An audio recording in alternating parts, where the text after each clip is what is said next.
ボイストレーナーのつるさんです。皆さんいかがお過ごしでしょうか。今回の動画はですね、ナンバーアイ開けごま、こちらを聞いて歌声分析をしていきたいと思います。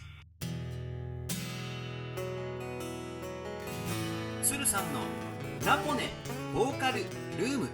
さあアイリーズの皆さんも開けごまの方は聞かれましたか？例のごとくオープニングトークは歌声分析後に撮影しているんですけれども、めちゃくちゃかっこいいですよね。そして今回の分析でですね、めちゃくちゃ進化したナンバーアイの歌声をですね発見することができました。前回の稲妻が公開されてからこの短期間でこの成長はめちゃくちゃやばいです。どこよりも丁寧に、そして細かくをテーマにナンバーアイの歌声を心を込めて分析して解説しておりますので、ぜひ皆様最後までお付き合いよろしくお願いします。つるさんのラポネボーカルルーム、こちらのチャンネルは私つるさんが大好きなラポネ所属アーティストと現在つるさんが気になっているアーティストの魅力をボイストレーナー目線で伝えるリアクション動画と歌声分析動画をメインで公開しているチャンネルです。今の話を聞いて気になった方はぜひチャンネル登録、高評価よろしくお願いします。それでは早速ナンバーアイ開けごま歌声分析 GO！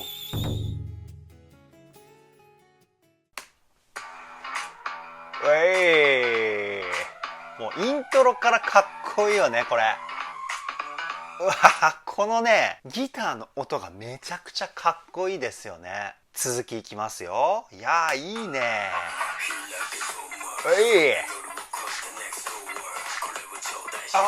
これはね多分平野さんの声ですよね。開けごまみたいな感じで、ものすごくこう低音のかっこいい響きが乗ってる歌声なんですけど、これはね胸を響かせた胸腔共鳴という声の響きをメインで使っている声です。それにプラスシャウトボイスのニュアンスが声に混ざってますよね。シャウトボイスっていうのはここにある仮声帯っていう器官をですね使いながら歌うんですよね。で仮声帯を使うとどんな音が出るかっていうと、咳払いの時の音ですこれですね。これを歌声に混ぜて歌うとシャウトボイスが出来上がります。開けごまみたいな感じ。もう一回聞いてみましょう。ほらほら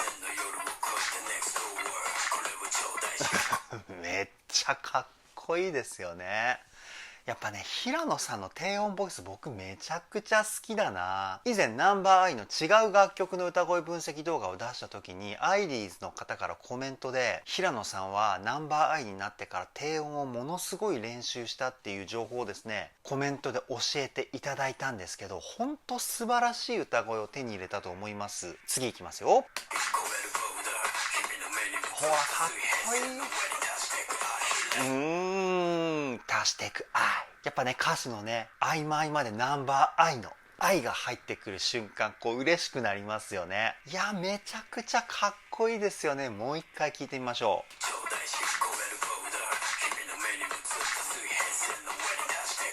う。でこのラップリズム感もめちゃくちゃかっこいいじゃないですか。このかっこいい雰囲気が出てる理由は全体的にスタッカートっていうテクニックを使ってます。一つ一つの音をこう切る感じで歌うっていうかね、タッタッタタッタッタタッタタッタタッタみたいな大げさにやるとね、こんな感じで音を切るとラップだったり歌声にですねこう躍動感とか弾んだニュアンスが出てくるんですよね。これがねかっこいい理由の一つかなというふうに思います。次いきますよ。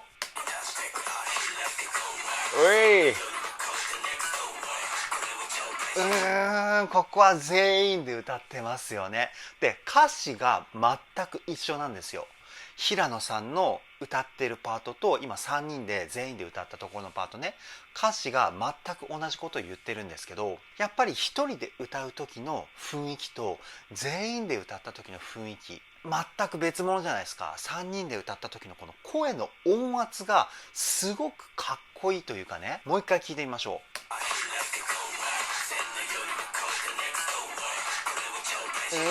いいですよね。そして3人が3人ともものすごい個性をそれぞれ持っているので、同時に歌ってるにもかかわらず3人の個性がですね溢れてくるようなね雰囲気がまたたまらないですよね。次いきますよ。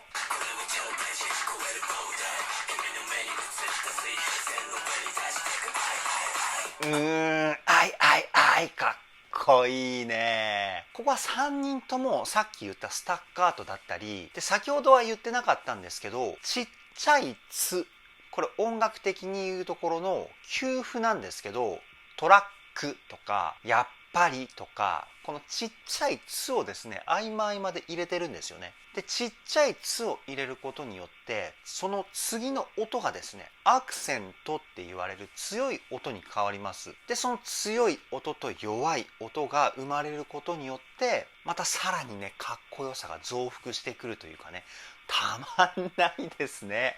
次いきますよ。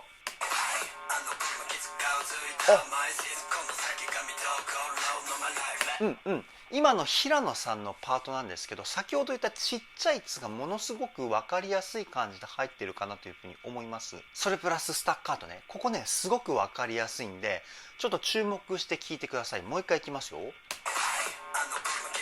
ほらほらほらほらほら、言われてみるとそういう感じで聞こえてきませんか？全体的に音を切ってるなとかちっちゃい「つ」が入ってるなとか、これがですねスタッカートと休符の効果なんですよ。めちゃくちゃかっこいいですよね。次いきますよ。わっ、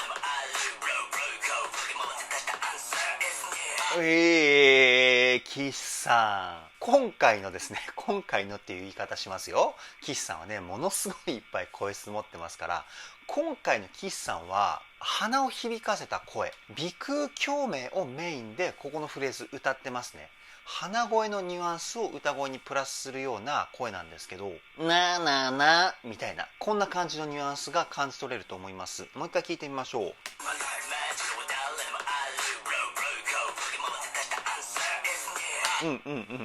鼻声のニュアンス声に乗ってますよね。そしてねものすごく言葉が早いじゃないですか。だったかただったかたたみたいな、これ言えるのすごいですよね。僕はねこういうの無理なんです、苦手なんですけど、ほんとすごいですよね岸さん。次いきますよ。いいね。で神宮寺さんのラップはですね全体的にスタッカートは使っていないかな。その代わりに子音をちょっとね強めに発音したりで、決めるべきところで休符が入ってるような雰囲気がかっこいい歌声でしたね。全体的にこうね音を大事にラップを歌ってるというか、そこがこう聞いてホッとするようなね雰囲気をね僕は感じ取ってしまったんですけど、もう一回聞いてみましょう。いいね。安心できる歌声の持ち主神宮寺さんっていうね、僕はねそういった印象を持ってるんですけど、すごくねいい声ですよね。次いきますよ。うわ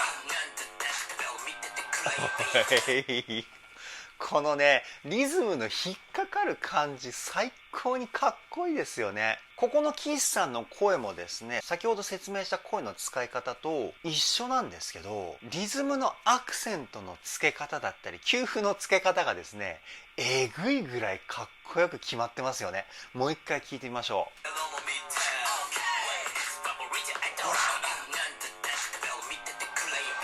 う。ほらほらほら、やばいですねこれ。急に止まったり動いたりする絶叫マシンに乗ってるかのようなラップの表現力、本当に最高ですね。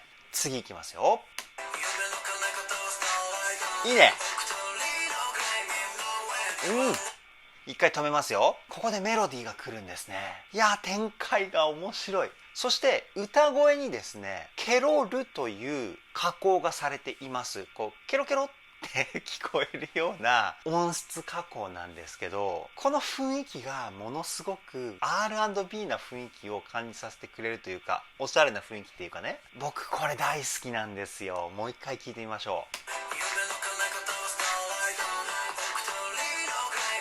う。いやーおしゃれですね。激しいまま行くのかと思ったら急にねこうおしゃれな雰囲気が出てきて、本当にナンバーアイの曲って一曲の中でいろんなシーンがあるので聴いていてワクワクしますよね。次いきますよ。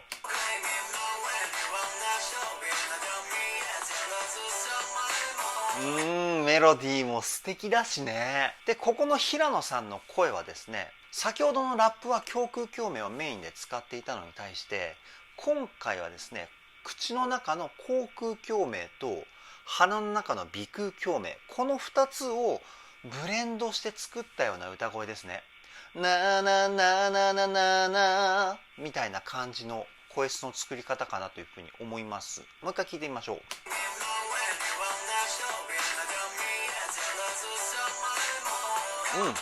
前もみたいな感じの声質だったかなというふうに思います。口の中の響きを使うことによって歌詞をはっきりと発音できますし、鼻の中の響きを使うことによって声に艶っぽさをプラスすることができるんですよね。いやー素晴らしい声です。次いきますよ。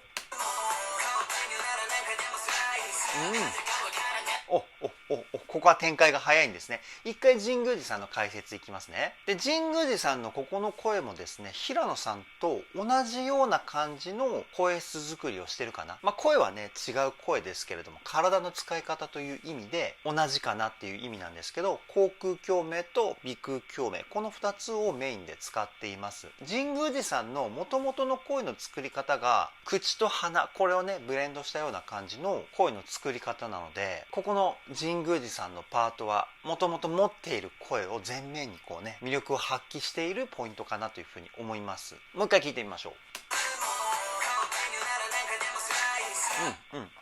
そうですね。そしてやっぱりね、神宮寺さんの歌声ってすごく美しいじゃないですか。美しい声がケロるとさらに美しくなりますよね。素晴らしい。次いきますよ。今回の岸さんのパートはものすごくリズムが前面に出てますよね。歌声のノリが半端ないですね。もう一回聞いてみましょう。チャガチャガチャガチャガチャガチャだみたいな、こう下からこうね上へえぐっていくようなこのね音の使い方が最高にかっこいいですよね。次いきますよ。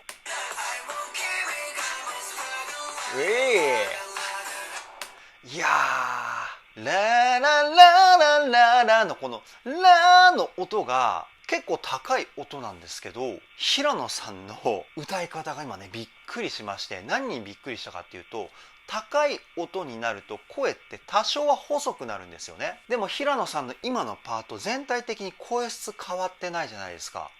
これはものすごいテクニックなんですよ。先ほども言ったように音が高くなると声が細くなるし、音が低くなると声が太くなるっていうね、これ声の性質なんですけど、その性質をいい意味で無視した歌声というかね、この声の出し方をするには高い音も低い音も同じ方向に向かって声を出すっていうイメージ、これすごい重要になるんですけど、ここが全くブレることなくワンフレーズ歌い切ってるっていうことなんですよね。このブレないっていうところがすごく難しいんですよ。いやー、めちゃくちゃ練習してると思います。次いきますよ。ここに戻るのね。なるほどね。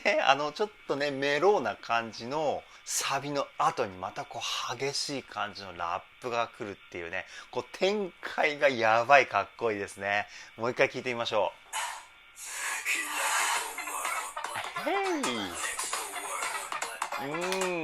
バックのテッケテッケテッケテッケって音もかっこいいですよね。ラップとこううまく絡んでるというか、いやーやばいね。次いきますよ。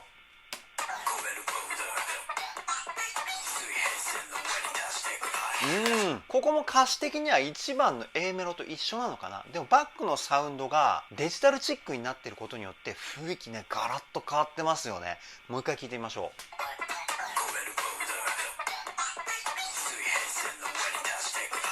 う。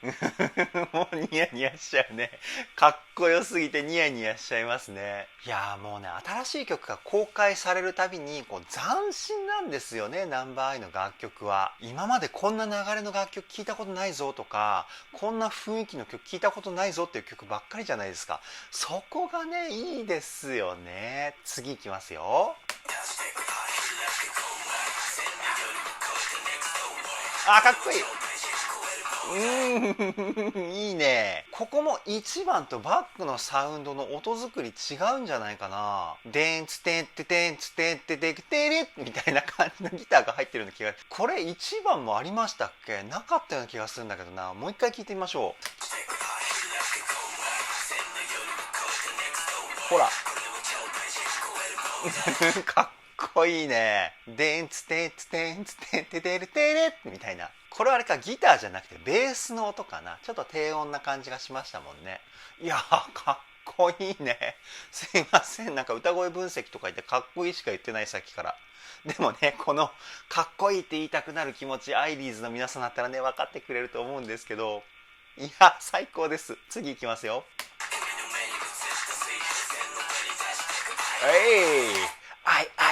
やっぱここ好きだな、僕。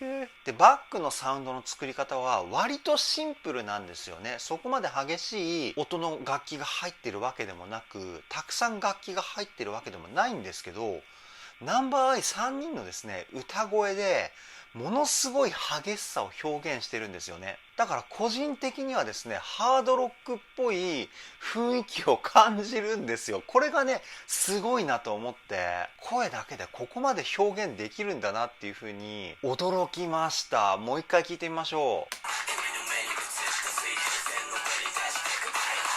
う。ほらほらほら。ハードロックに聞こえませんか皆さん。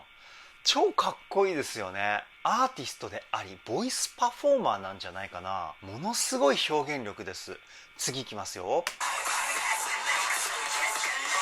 わこうなるんだ。もうなんかね、いい意味でね、パニックになりますね。わあ、なんだこれみたいな。すごいの来たぞみたいな。もう一回聞いてみましょう。わあ、いいね。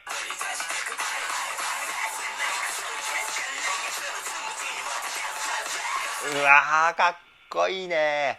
これはおそらくなんですけど、声にディストーションっていう音質加工がされてます。レコーディング編集上でシャウトボイスみたいなニュアンスを声に乗せるっていう風なイメージが多分ね、一番僕の中で伝えやすい解説だと思うんですけど、それプラス岸さんが自分でもシャウトボイスでビリビリした感情を出してるので、多分ね、これが僕がさっき言ったパニックになるっていうね、要素かなっていうふうに思うんですけど、ものすごいポイントが来ましたね。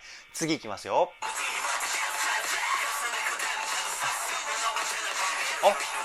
今の神宮寺さんのポイント、ディストーションはね、多分かかってないんですよ。でもなんかすごい荒々しさを感じましたよね。ここ、声が何重か多分ね、3つぐらい声が重なってるポイントかなっていうふうに思うんですけど、その声の重なり方がですね、不協和音が出るような重なり方をしてるんですよね。で、前回のですね、ナンバーアイの歌声分析、富士の時に解説したと思うんですけど、結構ナンバーアイの楽曲ってその不協和音を使ったかっこいい表現ってあるんですよね。で、不協和音って聞くと使っちゃダメな音なんじゃないのっていうふうに思う方多いと思うんですけど、実は不協和音っていうのは正しい使い方をしたらかっこよくもなるし、ものすごくおしゃれにもなります。その不協和音をいっぱい使った音楽ジャンルがジャズだったり R&B なんですよね。もう一回聞いてみましょう。ほらほら、裏でなんかラジオボイスみたいに入ってる音、これがですね、神宮寺さんのメインのメロディーと同時に流れることによって不協和音が発生するんですけど、これめちゃくちゃかっこよくないですか？こういったヒップホップだったり激しい系の曲でここまで不協和音をかっこよく表現できるアーティストって多分ナンバーアイだけなんじゃないかな。僕はね、他には知らないです。次いきますよ。ウェイ、ここはそういう荒々しいところを表現するポイントなんですね。ほらまた違うシーン来ましたよ。この展開がね最高にかっこよくてね、聞いていて楽しくなるんですよ。もう一回聞いてみましょう。っていう最後のね、雄たけびみたいな音がめっちゃかっこいいですよね。いやー、ものすごい楽曲ですね、開けごまは。次いきますよ。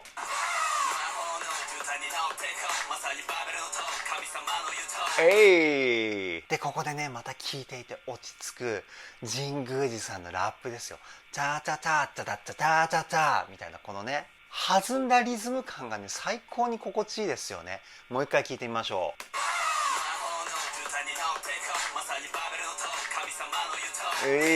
タタタタタタタタ、もう歌詞がねまだね頭に入っていないので歌いたいのに歌えない、このねもどかしさわかりますか？アイリーズの皆さん、早くね歌詞を覚えたいと思います。次いきますよ。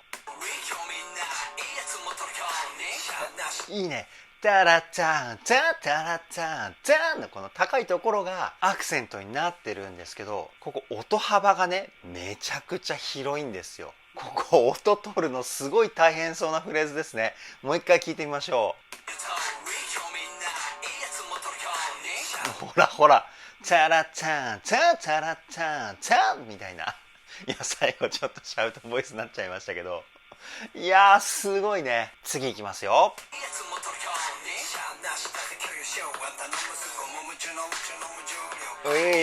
今途中のねブレイクかっこよかったですよね。ブレイクってバックのサウンドがねこうピタッとこう音が止まるような瞬間をブレイクって言うんですけど、こう時間が止まったかのような雰囲気がめっちゃかっこいい。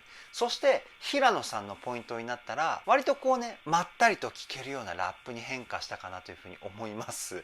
このねビート感のアップダウンも激しくていい意味でハラハラするところもあればこう落ち着けるところもあってパニックになるようなところもあってでしっとり聴けるようなところもあって、本当になんかおもちゃ箱のような楽曲かなと思って、それを開ける時の開けごまみたいなね、そういう意図で開けごまってタイトルつけたのかな、なんかそういう風に僕は感じてしまいます。もう一回平野さんのパート聞いてみましょう。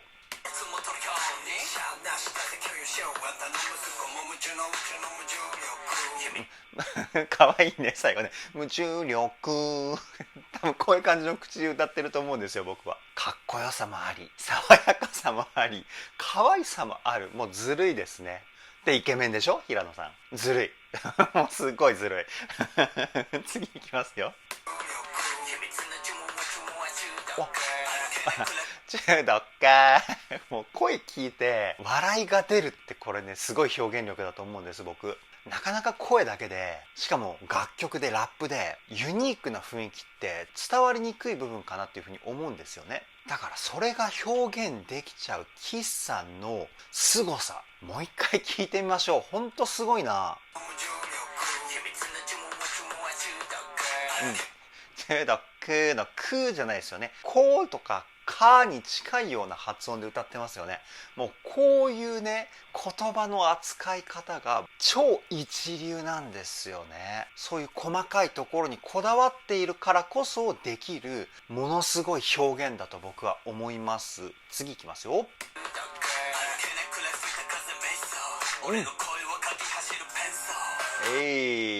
そして最後は神宮寺さんがこう締めてくれるっていうね。いやーこれはすげえわマジですげえわ。もう3人の個性を 120% 前面に出した楽曲ですよね。本当に音を楽しんで音で遊んでいるっていう風に聞こえます僕には。もう一回聞いてみましょ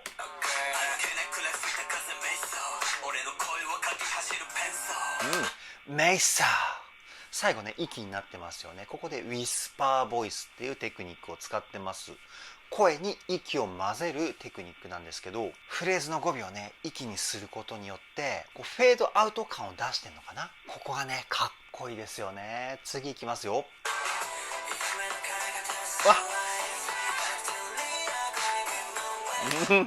ここでこの声が来るわけね。今回でも歌でもラップでも岸さんは鼻中心の声質作りですね。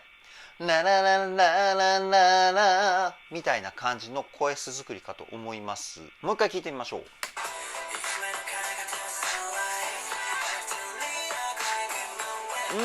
いやすごいかっこいい音色ですよね。で鼻中心なんですけど、ちょっと口の中から鼻にかけて横に広げるみたいな体の使い方をしてるんじゃないかな。ララ、これ鼻に入れるだけの声で、横に広げるとララララララララ、声がちょっとね奥行きが出たというか、そういう雰囲気が出ると思うんですけど、多分岸さんここのポイント、そういう体の使い方してると思います。次いきますよ。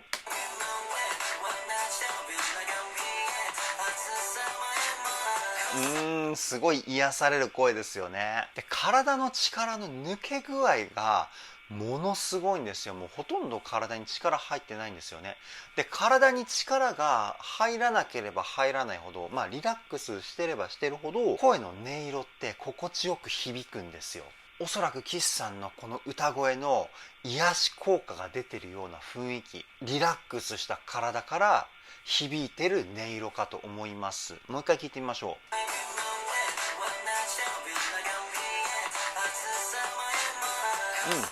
お前もっと抜けてるかな、体の力。今のでもね僕かなり力抜いて歌ったつもりなんですけど、いやーすごいね、そこが知れないです、岸さんの歌声は。次いきますよ。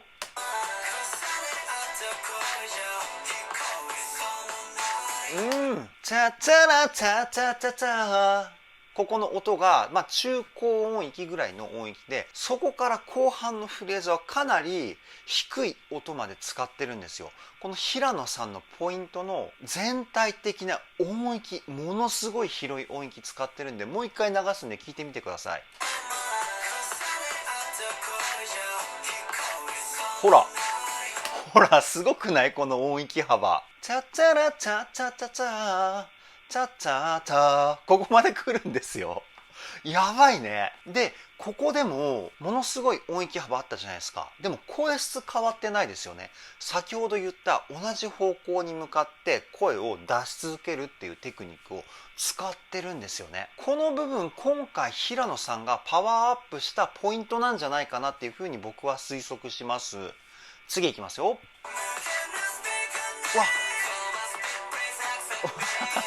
いやいやいやいやいやいやいや、この超ハイトーンからの下り、この神宮寺さんのポイントもめちゃくちゃ音域が広いんですよ。やばいね。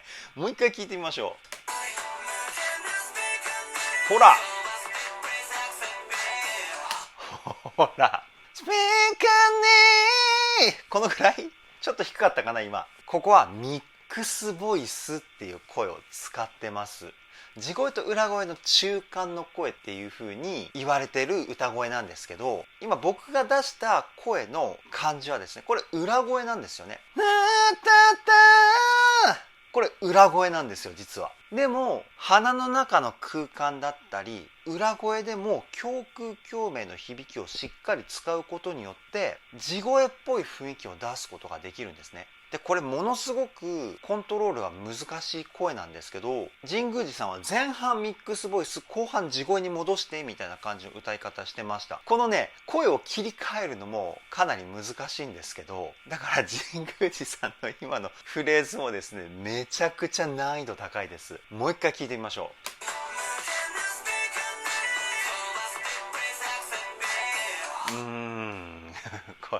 これはすごすぎる。みたいなね、最後の「あ」ってところが目立つんですけど、この「あ」に行き着くまでのこのスピード感のあるフェイクね、ここもやばいし、超高等技術のオンパレードですよ。ここはやばいポイントです。次いきますよ。ここに戻るわけね。もう耳に残りますよね。開けこんま next door みたいな。やっぱりこの弾んだリズムがかっこいいですよね。そこに平野さんのこのね低音ボイスめっちゃかっこいい。もう一回聞いてみましょう。next door、 こんな感じか。なるほどね。すいません、ちょっと訂正します。平野さんのこの低音ボイスの声の出し方、もう終盤で訂正って申し訳ないんですけど、胸腔共鳴メインって言ってました。でもよく聞くとですね、このシャウトボイスを使ってる時にちょっとだけ鼻腔共鳴というか声を鼻に入れるんですよね。そうするとザラザラ感っていうか、このシャウトのビリビリ感が増幅するんですよ。鼻に通さないとひらけごま、こういう感じになるんですけど、鼻に入れるとひらけごま、多分こっちの方が平野さんの声質に近いと思うんですよね。おそらく胸腔共鳴とちょっとだけ鼻腔共鳴、そこにシャウトボイス、この声の出し方が平野さんの声の作り方なんじゃないかなというふうに思います。次いきますよ。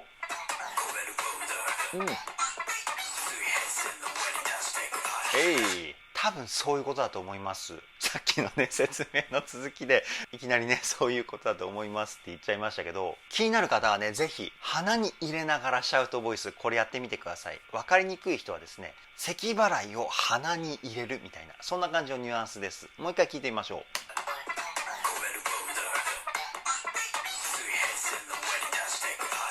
水平線の上に達していく愛、多分こういう感じだと思います。いやかっこいいね。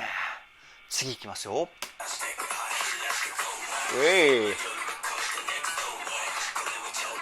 やっぱかっこいいね、かっこいいね。もう今回の動画で何回かっこいいって言ったか分かりませんすごいかっこいいですね。次いきますよ。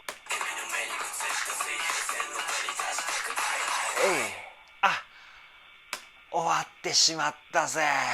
超かっこいいじゃないですか、ひらけごま。最高の時間でした。